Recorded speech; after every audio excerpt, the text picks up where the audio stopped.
ইয়া রাসূলুল্লাহ, আপনার পরে আমার নবী যখন বিদায় হজের ভাষণ দিয়ে আমার নবী যখন সেখানে আয়াত পড়ে দিলেন, আল ইয়াউমা আকমালতু লাকুম দীনাকুম ওয়া আতমামতু আলাইকুম নি'মাতি ওয়া রাদিতু লাকুমুল ইসলাম দীনা, তখন সাহাবায়ে কেরামদের মধ্যে যারা কোরআন বুঝে, যারা মুফাসসির সাহাবা, তারা বলছেন ইয়া রাসূলুল্লাহ, এই আয়াতের ইন্ডিকেশন আজকে ইসলাম পরিপূর্ণ হয়ে গেছে, আল্লাহ ইসলামের উপর রাজি হয়ে গেছে, আল্লাহর নির্দিষ্ট দিন আল্লাহ ফিক্স করে দিয়েছেন ইসলামকে।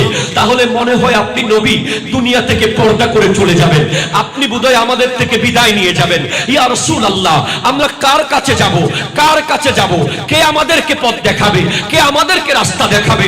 কার কাছে গেলে আমরা সঠিক রাস্তাটা খুঁজে পাবো? আমার নবী জানিয়ে দিলেন, ইন্নী তারিকুন ফীকুম সাকালাইন লান তাদিলু মা ইন তামাসসাকতুম বিহিমা কিতাবাল্লাহ ওয়া ইতরাতি আহলু বাইতি। আমি তোমাদের জন্য দুইটা জিনিস রেখে যাচ্ছি, অত্যন্ত দামি, অত্যন্ত মজবুত, এগুলো ধরে রাখবে, প্রশ্ন হবে না। একটা আল্লাহর কোরআন আর একটা আমার পরিবার। আরো জোরে। তাহলে আপনি আমাকে প্রশ্ন করেন, আমার নবী আল্লাহর রশি, আমার নবীর পরে সিদ্দিক আকবর আল্লাহর রশি, ফারুক আজম আল্লাহর রশি, ওসমান যুন্নুরাইন আল্লাহর রশি, মাওলা আলী আল্লাহর রশি, এরপরে ইমাম জাইনুল আবেদিন, ইমামে হাসান আল্লাহর রশি, ইমামে হুসাইন পাক আল্লাহর রশি, ইমাম হযরতে জাইনুল আবেদিন রাদিয়াল্লাহু তাআলা আল্লাহর রশি, ইমাম জাফরে সাদেক আল্লাহর রশি। প্রশ্ন করেন কিভাবে জানলেন ওনারা যে আল্লাহর রশি?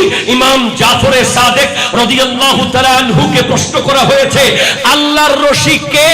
উনি জুমার মিম্বরে খুতবায় দাঁড়িয়ে বলছেন, নাহনু হাবলুল্লাহ, আমরা যারা আলে নবী, আমরা যারা আহলে বাইতে নবী, আমার নবীর পরিবার, আমরা হলাম আল্লাহর রশি। আরো জোরে। সেই থেকে এই পর্যন্ত নবীর পরিবারের সদস্যরা আল্লাহর রশি। আপনি গরুর রশি ছেড়ে দিতে পারবেন, গরু চলে যাবে, কথা কয় না। আপনি মহিষের রশি ছেড়ে দিলে মহিষ বিলে চলে যাবে, না পাইলে আর কি বা হবে, পরে আরেকটা কিনবেন আর কি, কথা কয় না, ঠিক কিনা কথা কয় না। 100টা মহিষ যদি হারিয়ে যায় আপনার কি বড় ক্ষতি হয়ে যাবে? আরে সিদ্দিক আকবর রাদিয়াল্লাহু তাআলা আনহুর একবার 40টা উট হারিয়ে গেছে,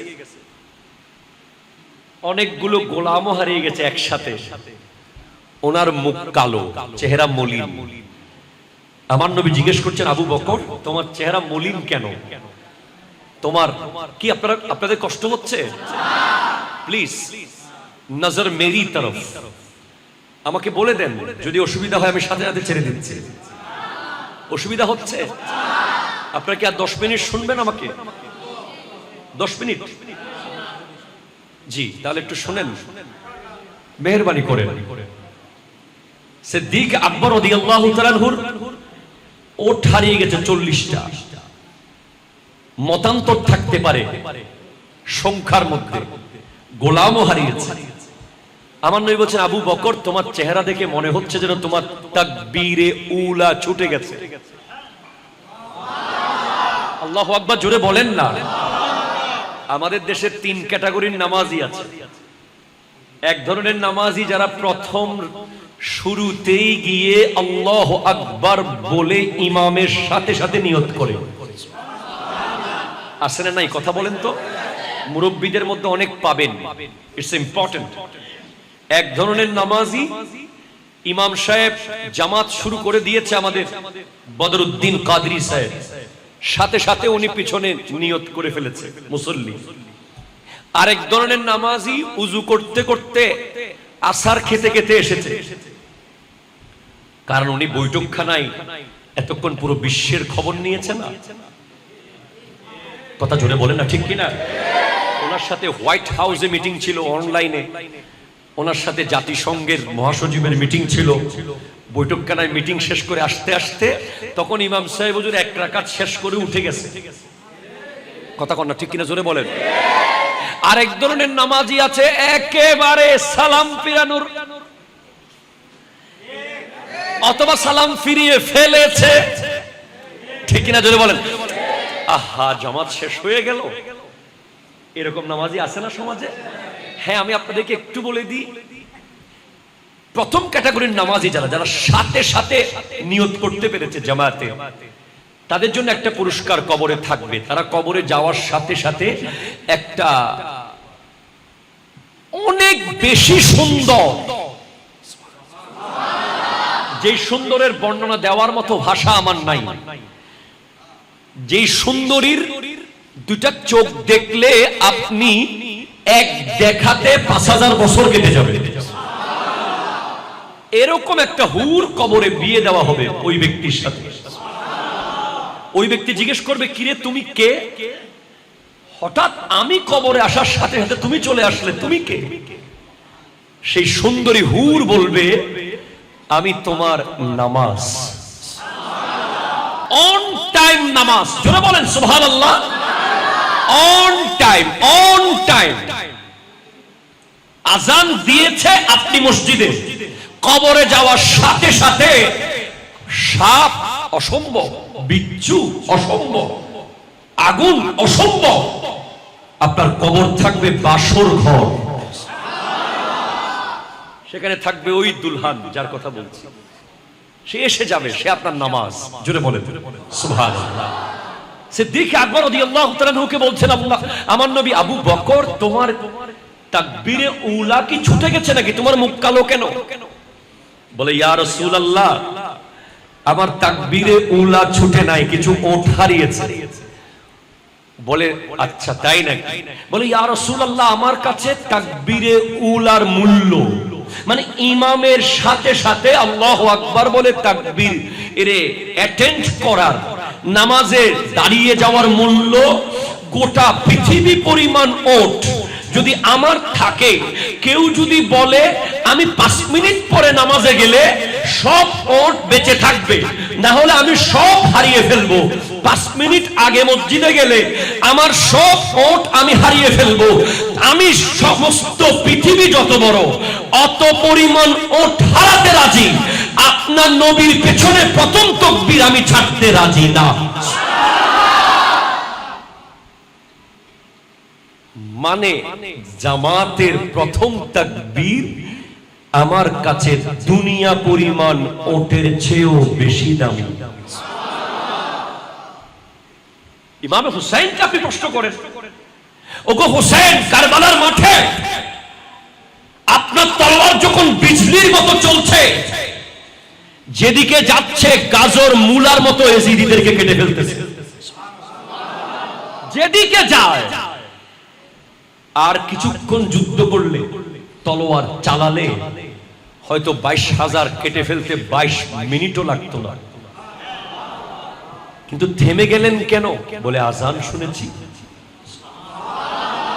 আজান শুনেছি, তাই থেমে গেছি। তলোয়ার নেমে গেছে, আমি সিজদায় চলে গেছি। কেন? কেন গেলেন? আমরা তো কি কি কারণে নামাজ পড়ি না। আমাদের যুব সমাজ কি কি একেবারে আনইম্পর্টেন্ট, একেবারে সিলি সিলি ম্যাটার।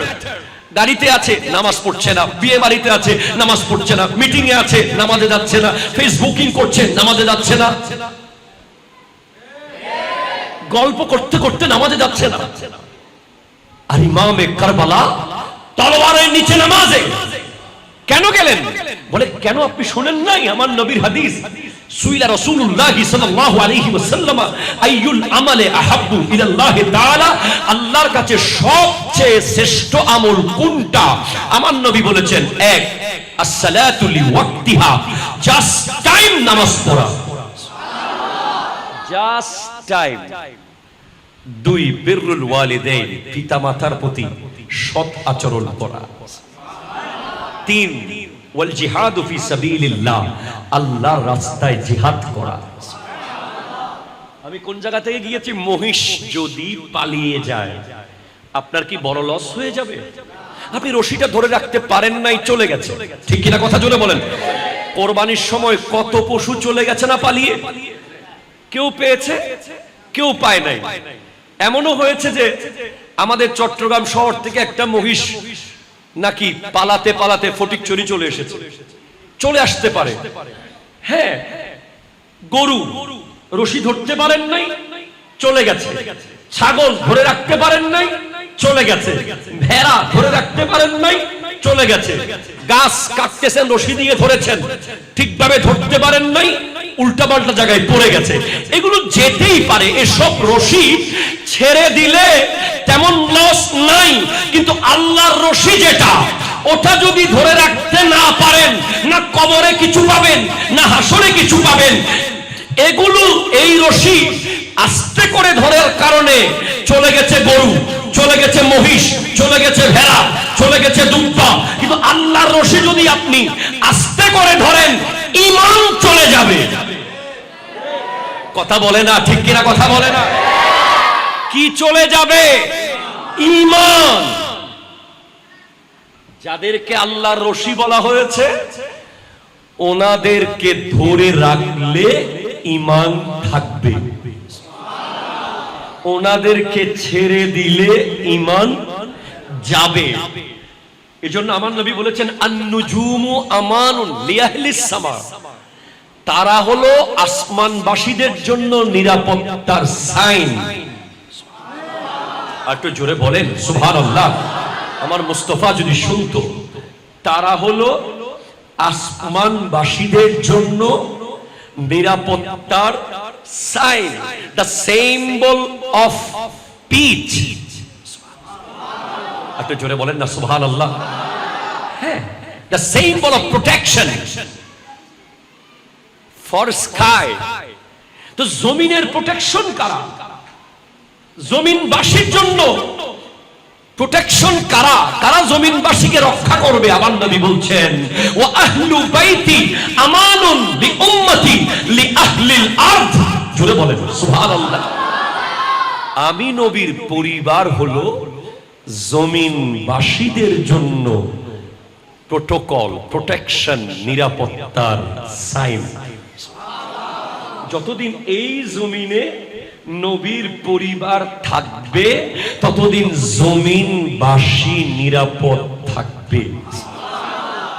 আপনি যদি আমাকে প্রশ্ন করেন নিরাপত্তা কেমন, কোন আহলে বায়াত কি এসে আপনার ঘরে পাহারা দিয়েছে, আপনার এলাকায় পাহারা দিয়েছে, ওনারা কি গেটে দারোয়ানগিরি করবে? না না না, এমন নিরাপত্তা না। ওনাদের নিরাপত্তা হলো ঈমানের নিরাপত্তা। আপনার বডিতে আঘাত লাগলে আর কি হবে? হাত কেটে যাবে, পা ছিঁড়ে যাবে, আপনি মারা যাবেন। কিন্তু আপনার ঈমানে যদি আঘাত লাগে, তাহলে আপনি মরলে মরতেই পারেন, সবাই তো মারা যাবে, কিন্তু ঈমান যদি মারা যায়, তাহলে না কবরে কিছু আছে, না হাসরে কিছু আছে, কোথায় কিছু নাই। তাই আমি বলি, আপনি পিএইচডি হোল্ডার হয়ে না মরেন বা মরেন, কিচ্ছু আসে যায় না। আপনি মাস্টার্স হয়ে মরেন বা না মরেন, কিচ্ছু আসে যায় না। আপনি এমফিল ডিগ্রি না নিয়ে মরে গেছেন, কবরে কিচ্ছু আসে যায় না। কিন্তু আপনি যদি মুমিন না হয়ে মারা যান, মুমিন না হয়ে মারা যান, অনেক কিছু আসে যায়। আপনাকে ঈমানের দায়রার ভেতরে, আপনাকে ঈমানের চাদরের ভেতরে, আপনাকে ঈমানের সীমানার ভিতরে যারা বারবার টেনে নিয়ে আসে, যারা ধরে রাখে, তাদের নাম হলো আহলে বাইত আলে রাসূল। আরো জোরে বলেন সুবহানাল্লাহ। যারা আপনাকে বের হতে দেয় না, ঈমানের গণ্ডির বাইরে যেতে দেয় না, বারবার টেনে নিয়ে আসে। জোরে বলেন সুবহানাল্লাহ। যদি বলেন কিভাবে নিয়ে আসে, হ্যাঁ, আমার নবী বলেছেন, আমি দুটো জিনিস রেখে যাচ্ছি, একটা কোরআন, একটা আমার বংশধর। হ্যাঁ হ্যাঁ হ্যাঁ, আপনি কি জানেন যে তাওরীত পাল্টে গেছিল? কথা কয় না। তাওরীত পাল্টে গেছে, উম্মত ইচ্ছে মতো কথা ঢুকিয়ে দিয়েছে ভিতরে।